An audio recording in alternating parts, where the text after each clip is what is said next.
Täna oli mul väga põnev klient ja me vaatasime ülesöömist ja see teema ei ole tihti esinev, aga see on väga põnev.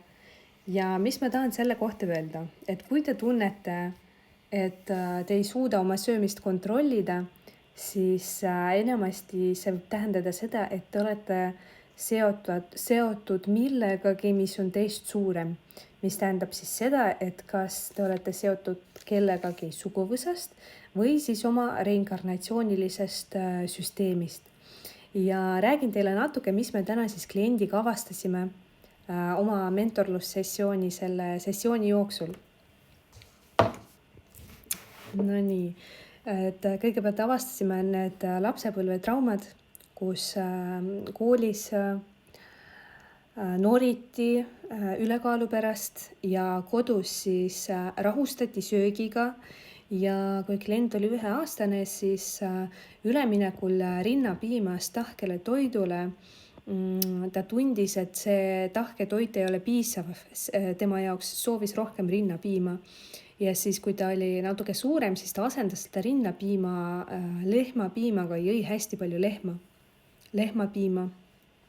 Ja siis me natuke olime seal, tervendasime, puhastasime, eraldasime ennast sellest ja siis tuli reinkarnatsiooniline tasand, kus selgus, et klient eelmises elus oli väike poiss sõja ajal, kes siis sõitis rongis ja oli leivakortsikuid söönud ja just temal oli selline tunne, et kõht ei saa kunagi täis, sest sööki siis ei olnud.